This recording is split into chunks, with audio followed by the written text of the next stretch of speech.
दोनों अकेले हैं, चल बैठ के कुछ बात करते हैं।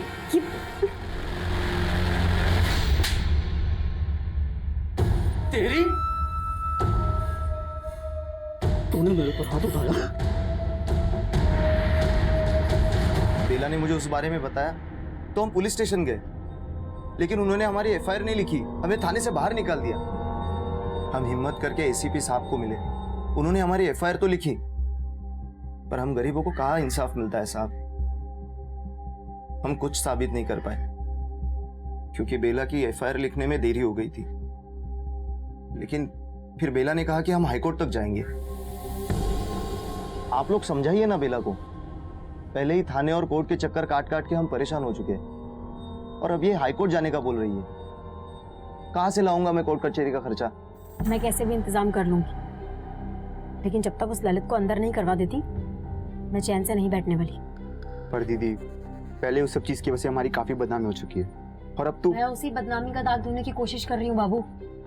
अगर मैंने अपनी आवाज नहीं उठाई ना तो सब लोग यही सोचेंगे कि मैंने ललित पे झूठा इल्जाम लगाया था। लेकिन दीदी, बस बाबू, मैं अपनी लड़ाई जरूर लड़ूंगी, फिर चाहे आप लोग मेरा साथ दो या ना दो। उन्हीं बातों से नाराज होकर वो मुझसे अलग हो गई, लेकिन ये बात एकदम सच है साहब। 1.5 साल पहले भी उसका रेप हुआ था। लेकिन सर मेरी सविता से बात हुई है, वो भी अपने भाई के घर पे, और सर वो तब से वहाँ पे है जब से बेला गायब हुई थी। इन सब का हमारे केस से कोई ताल्लुक है? सर कुछ कह नहीं सकते, लेकिन बेला का भाई भी बहादुरगढ़ में ही रहता है। ठीक है, इनके बारे में सब कुछ पता करो, और जैसे कुछ पता चलता है मुझे तुरंत फोन करो। Okay sir. सर गोकुल के पड़ोसियों से एक बहुत ही इंपॉर्टेंट बात पता चली है। बेला गोकुल की दूसरी बीवी थी, गोकुल की पहली।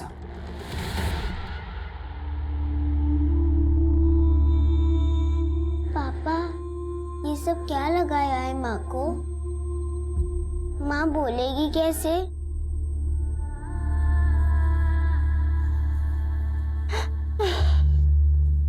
ये सब क्या हो गया? मैंने कितना समझाया था बेला को, लेकिन मेरी एक नहीं सुनी। उस ललित शर्मा ने उसके साथ फिर से।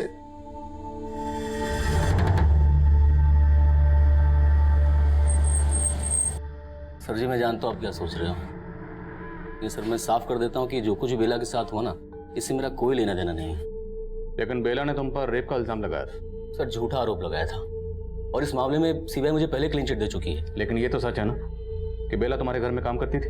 हाँ सर, सच है, वो काम करती थी। तो एक मामूली सी काम करने वाली औरत तुम जैसे पुलिस वाले पर रेप का झूठा इल्जाम क्यों लगाएगी? सर, वो मेरी माँ का बदला मुझसे ले रही थी। किस बात का बदला?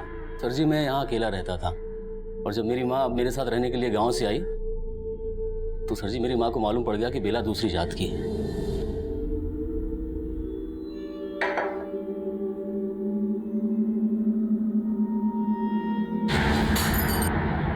अरे माँ, ललित, तू पागल है जो इस जात वाली को अपने घर काम पर रखा है? इसके हाथ का खा के क्यों अपना धर्म भ्रष्ट कर रहा है? माँ कैसी बात कर रही है? देख, मैं ये सब नहीं मानता हूँ। तू चुप कर, इसको अभी काम से निकाल। पूरा घर अशुद्ध करके रख दिया है।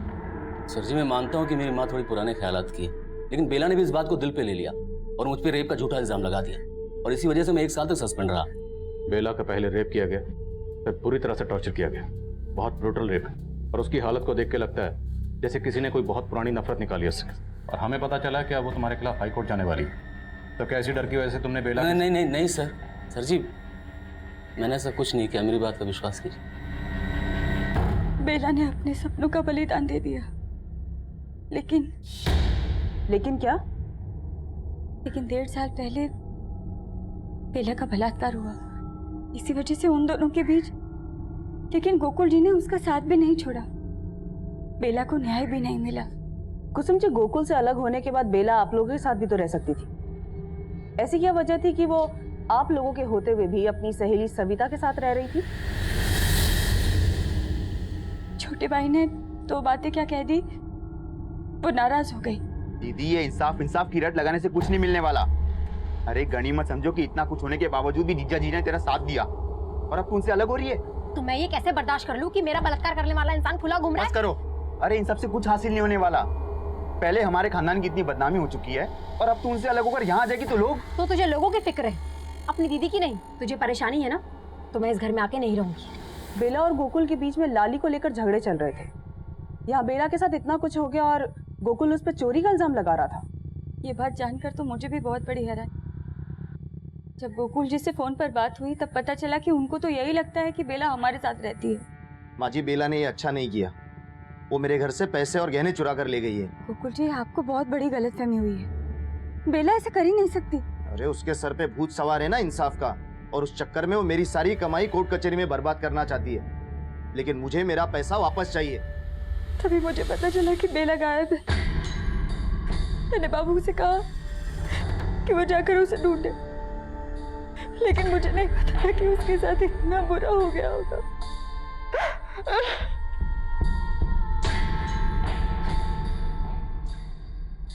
एक्सक्यूज मी सर, सविता के भाई के बारे में तो कुछ मालूम नहीं चला है, लेकिन सर 2 साल पहले बेला ने सविता के पति को जेल करवाई थी।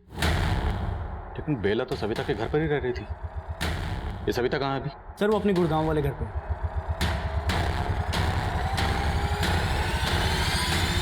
साहब, मेरा पति जगदीश रोज दारू पी के मुझे पीटता था। बेला की वजह से ही मेरा पीछा छूटा उससे। जबान लड़ाती है तू। उसमें तो बहुत पैसे खर्च हो जाएंगे। इतने पैसे तो नहीं है मेरे पास। उसकी चिंता तुम मत करो। तुम्हारे केस के खर्चे के लिए मैं अपने एनजीओ में बात कर रही हूँ। तो तुम्हारी एनजीओ ऐसे केस में इंटरेस्ट क्यों ले रही थी जिसमें क्राइम ब्रांच ने भी कांस्टेबल ललित को क्लीन चिट दे दी थी?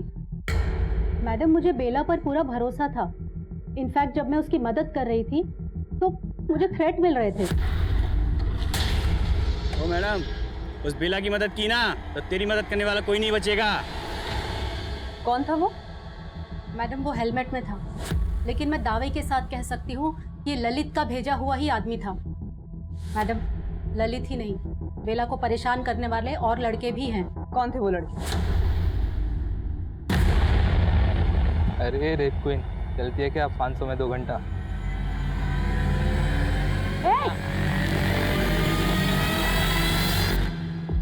मुझे तो लगता है मैडम, उन लड़कों को भी ललित ने ही भेजा था उसे परेशान करने के लिए। मैंने एक बार उन्हें बिना पता चले उनकी फोटो खींच ली थी। मैं इनके खिलाफ भी जाना चाहती थी, लेकिन तभी बेला के साथ ये सब हो गया। बेला हमें बुरी तरह से जख्मी हालत में बहादुरगढ़ में मिली। 16 मार्च को वहां पे उसका फोन भी ऑफ हुआ था और उसके फोन पे लास्ट कॉल तुम्हारे नंबर से थी। बेला, एक गुड न्यूज़ है।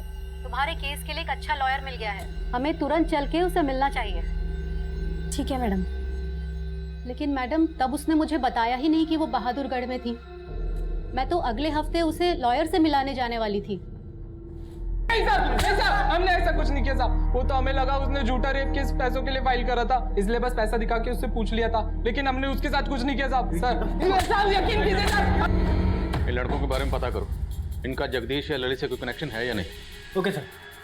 तो जगदीश की कोई लीड? नहीं सर, उसका फोटो हर जगह सर्कुलेट किया है और अपने खबरियों को भी उसे ढूंढने पे लगा है, लेकिन सर उसका कोई अपडेट नहीं मिल रहा है।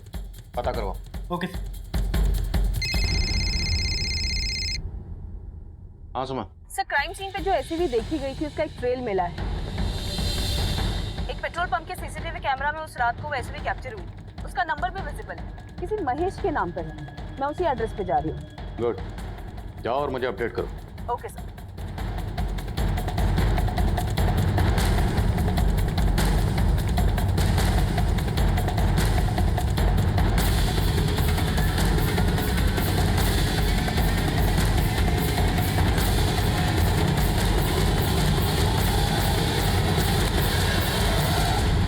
महेश आपका नाम है?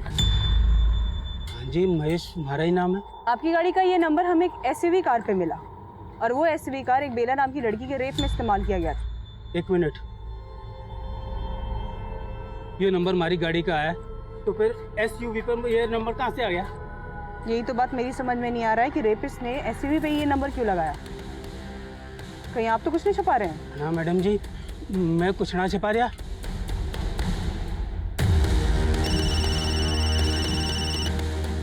Yes sir. इस महेश का बेला या उससे जुड़े लोगों से कोई कनेक्शन? सर, अभी तक ऐसा कुछ मिला तो नहीं है, लेकिन फिर भी मैं चेक करती हूँ।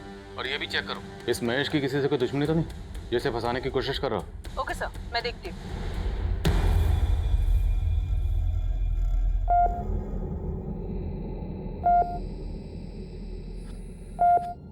नानी, माँ ठीक कब होंगी?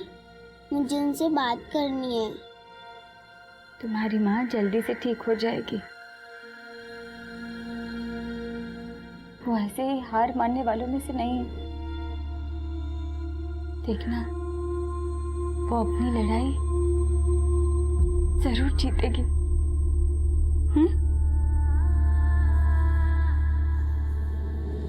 सर, उस महेश के बैकग्राउंड में ऐसा कुछ भी नहीं मिला जो क्रिमिनल की लीड दे, और ऐसा भी कोई क्लू नहीं मिल रहा है जिससे ये पता चले कि बेला उस रात को बहादुरगढ़ में क्यों गई थी। ये सविता भी तो उस रात बहादुरगढ़ में थी अपने भाई के घर पर, और सविता के पति जगदीश का बेला से इशू भी था। बट सविता ने खुद ही बोला कि बेला ने ही जगदीश से उसका पीछा छुड़वाने में मदद की, और ऐसी कोई वजह नहीं मिल रही जिससे वो झूठ बोले। और जिज्ञासा का कहना है कि जब बेला बहादुरगढ़ में थी तो उससे उसकी फोन पे बात हुई। यस सर, और जिज्ञासा की बातों से ये लग रहा है कि जब लास्ट टाइम उसकी बेला से बात हुई थी तब वो एकदम सही सलामत थी। तो बेला उस रात बहादुरगढ़ में क्यों गई होगी, कहाँ गई होगी? सर, एक और बात है जो खटक रही है। बेला के पति गोकुल ने ये बोला था कि बेला घर से पैसे और गहने चुरा कर भागी थी, और अभी तक हमने बेला के बारे में जो कुछ भी जाना है उसे लगता तो नहीं है कि वो ऐसा कुछ करेगी। तो तुम कहना चाहती हो कि बेला के पति गोकुल झूठ बोल रहे? चोरी का इल्जाम तो ठीक है, लेकिन खुद की पत्नी को इतना टॉर्चर, इतनी बुरी हालत? सब बेला और गोकुल की बन तो नहीं रही थी, और ऊपर से लाली को भी लेकर उन दोनों के बीच में झगड़ा चल रहा था। तो ऐसा हो सकता है कि ऐसी कोई वजह हो जो अभी तक हमारे सामने नहीं आई है। तो इन दोनों की बेटी लाली से मिलते हैं, शायद नफरत की वजह सामने है। लाली बेटा, आपने अपनी माँ को आखिरी बार कब देखा था? डरो मत, बोलो। काफी दिन पहले। काफी दिन पहले मतलब क्या उस दिन 16 मार्च थी? कुछ याद है आपको?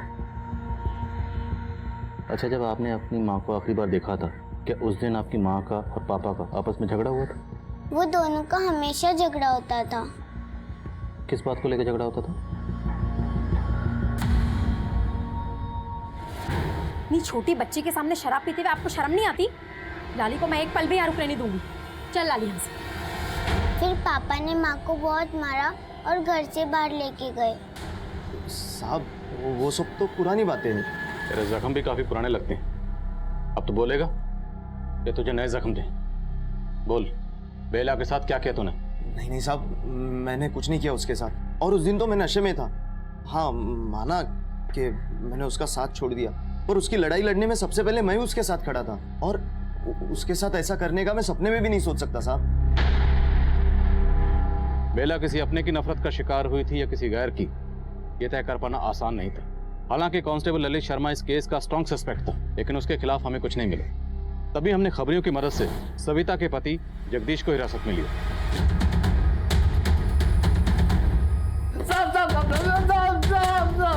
एक मिनट, चल बोल। मैडम, मैं मानता हूँ कि उसने मुझे अंदर करवाया, लेकिन आप मेरा विश्वास कीजिए, मैंने कुछ नहीं किया मैडम। जगदीश एक ऐसा मुजरिम था जिससे सच उगलवाना आसान नहीं था, पर तभी हमें इस केस का एक और पहलू पता चला। बेला के हादसे से कई साल पहले बेला के पिता केदारनाथ का कत्ल हुआ था, और वो केस भी अब तक अनसॉल्व था। मैडम, मेरे पापा ने बसंती दीदी की शादी के लिए एक साहूकार से कर्जा लिया था, पर वो उस कर्जे को चुका नहीं पा रहे थे। हमें तो शक था कि जिन लोगों ने मेरे पापा को मारा है वो उसी के आदमी होंगे, पर उसके खिलाफ कुछ साबित ही नहीं हो पाया। बेला के भाई बाबू के बयान की बुनियाद पर हमने केदारनाथ मर्डर केस को बारीकी से स्टडी किया, और उससे हमें कुछ नहीं मिला। दरअसल उस वक्त मुजरिमों ने जिस एसयूवी का इस्तेमाल किया था, उस एसयूवी के अलावा हमारे पास और कोई लीड नहीं, और एसयूवी पर जिस महेश नाम के शख्स की गाड़ी का नंबर इस्तेमाल हुआ था, उस महेश की बैकग्राउंड में भी हमें ऐसी कोई बात पता नहीं चली जिससे हमें इस केस में कोई लीड मिल पाती। अब हमें यही लग रहा था कि बेला का बयान ही इस केस पर रोशनी डाल सकता है, लेकिन बेला की हालत दिन ब दिन इतनी नाजुक होती जा रही थी कि उसके बयान देने की दूर दूर तक कोई गुंजाइश नजर नहीं आ रही थी। लेकिन तभी इस केस में कुछ ऐसा हुआ जिसके बारे में हमने सोचा भी नहीं था।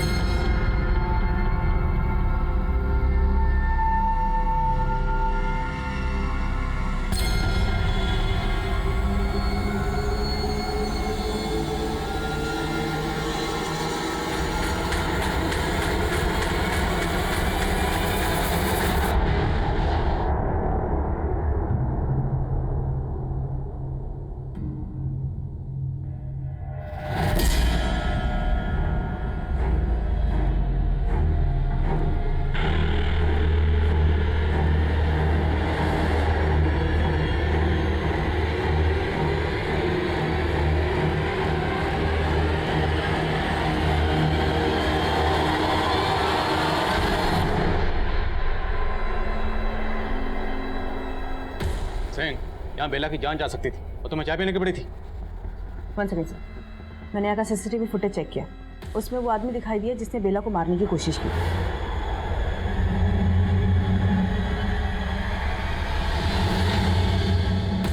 सर ये लड़का, इसने वार्ड बॉय के कपड़े जरूर पहने हैं, लेकिन ये हमारे यहाँ काम नहीं करता। पॉज करो।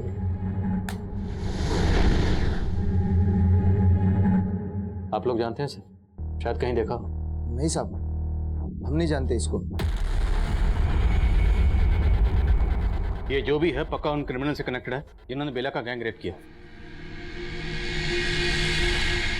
वो लोग नहीं चाहते कि बेला रिकवर करे और उनके खिलाफ बयान दे, इसलिए बेला को मारने की कोशिश की गई। सर वो आदमी हॉस्पिटल के बाहर के सीसीटीवी फुटेज में भी दिखा है, उस फुटेज में भी वो हॉस्पिटल की तरफ पैदल ही आता हुआ दिखाई दे रहा है। पक्का वो यहाँ किसी व्हीकल पर आया होगा। हॉस्पिटल के आसपास पता करो और ध्यान रहे, मीडिया को इस बात की भनक बिल्कुल नहीं लगनी चाहिए कि बेला पर अटैक हुआ और वो बच गई। इससे क्रिमिनल अलर्ट हो जाएंगे। उन्हें वही लगने दो, वो जो करना चाहते थे उन्होंने कर ली। और ये भी चेक करो कि इस आदमी का कोई क्रिमिनल रिकॉर्ड है या नहीं। Okay sir. पराग भैया, काम हो गया? एकदम हो गया। बेला की बला दूर, रात का बुलेटिन देख लेना। पार्टी तो फिर बनती है, हैं? रेप करेंगे हम और सजा भुगतेगा वो ललित। ते बुला ले रहे अपनी सबिया को, आज फिर से अपनी रात रंगीन मनाएंगे और फिर गायब हो जाएंगे। ठीक है भैया। हाँ सुमित। सर एक ऑटो वाले ने उस आदमी को आइडेंटिफाई किया है। सर इस ऑटो वाले ने बताया कि इसने उसे हॉस्पिटल से उठाया था और बहादुरगढ़ रोहतक रोड पे छोड़ा था। तुरंत वहां जाओ, वो आदमी वहीं कहीं हो सकता है। Okay sir. सर मैं जिज्ञासा से मिली, उससे बात करके एक हिंट मिली है। कैसा हिंट?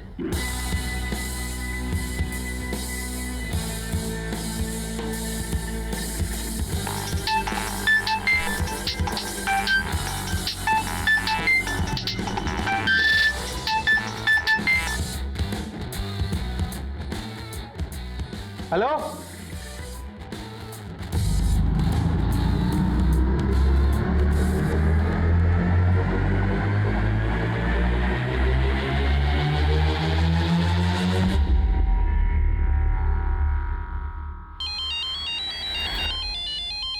हाँ बोल। ओके राजेश, आगे से राइट लो, क्विक।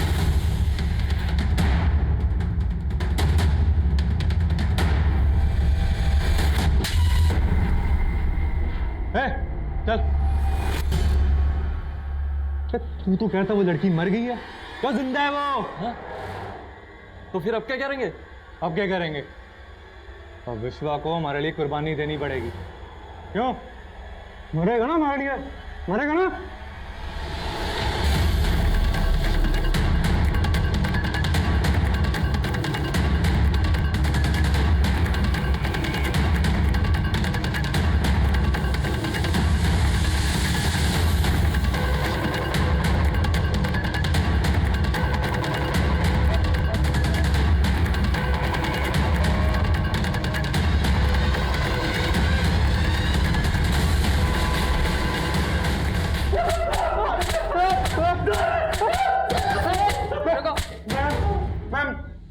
मैडम, ये विश्व हमारा दोस्त जरूर है, लेकिन हमने उस लड़की के साथ कुछ नहीं किया। ये इसी ने किया होगा। क्या बोल रहे हैं?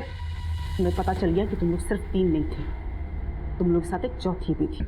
जिज्ञासा ने पहले ये बोला था कि जिस आदमी ने उसे लाइफ थ्रेट दिया था वो हेलमेट में था। ओ मैडम, उस बेला की मदद की ना तो तेरी मदद करने वाला कोई नहीं बचेगा। इसीलिए उसका चेहरा नहीं देख पाई और इस वजह से उसने स्केच बनवाने से भी मना कर दिया। अच्छा, जब अभी मैंने जिज्ञासा को उस आदमी की फोटो दिखाई जो हमें हॉस्पिटल के सीसीटीवी में मिला, जिज्ञासा तुमने मुझे एक बार बताया था कि किसने तुम्हें लाइफ थ्रेट दिया था, तो क्या ये वो आदमी यही है, ये वाला? शायद हाँ मैडम, ये वही आदमी है। तो पहले तो सर वो उसको देख के चौंक गई और फिर बाद में उसने एकदम कंफर्मेशन के साथ कहा कि हाँ ये वही आदमी है जिसने मुझे धमकी दी थी। तेरे ऊपर शक होते ही हमने तेरा फोन सर्विलेंस पे डाल दिया था और जैसे ही तूने पराग को फोन किया तो पकड़ी गई। हेलो, बेला बच गई बेवकूफ, लेकिन अब अगर विश्वा बच गया तो हम दोनों मरेंगे। तू तो बोल रही थी कि तू बेला की मदद कर रही थी, तूने ही बेला के साथ ये सब किया? हाँ, मैंने ही बेला के साथ ये सब करवाया और मैं कोई उसकी मदद करने के लिए उससे नहीं मिली थी। मैं तो उसकी मजबूरी से अपना फायदा उठाना चाहती थी। देखो बेला, मैं जानती हूँ ललित पर तुम आरोप साबित नहीं कर पाई। तुम चाहो तो हाई कोर्ट में उसके खिलाफ केस कर सकती हो। लेकिन मैडम, हाई कोर्ट, उसमें तो बहुत पैसे खर्च हो जाएंगे। इतने पैसे तो नहीं है मेरे पास। तुम्हारे केस के खर्चे के लिए मैं अपने एनजीओ में बात कर रही हूँ। वो इस केस का 70% खर्चा उठा लेंगे, लेकिन बाकी पैसों का इंतज़ाम तुम्हें खुद करना होगा। वो मुझे 65,000 पहले ही दे चुकी थी, लेकिन मैंने उसके लिए कुछ नहीं किया, बल्कि मैं उससे और पैसे मांग रही थी और वो मुझे पैसे देने के लिए तैयार भी हो गई थी, लेकर आ रही थी पैसे। लेकिन तभी अचानक उसके तेवर बदल गए। मैडम, आप पहले ही मुझसे 65,000 रुपये ले चुकी हैं, अभी आप 40,000 रुपये और मांग रही हैं। लेकिन आपने अभी तक मुझे उस वकील से नहीं मिलवाया जो मेरा केस लड़ने वाला है। अरे मिलवा दूंगी, थोड़ा सब्र कर। नहीं, मुझे अब और सब्र नहीं करना। आप मेरे 65,000 रुपये वापस कर दीजिए। अच्छा, नहीं दूंगी तेरे पैसे। क्या करेगी? मैं तो जानती थी तू मदद करने के बहाने ना सबसे पैसे लूटती है।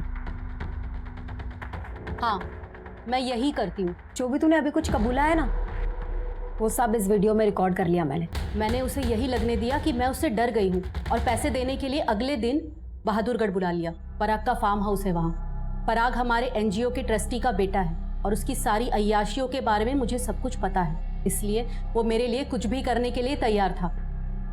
सामने सनसनवाल फार्म हाउस है, तुम वहीं आ जाओ, तुम्हारे पैसे मिल जाएंगे। ठीक है, मैं आती हूँ।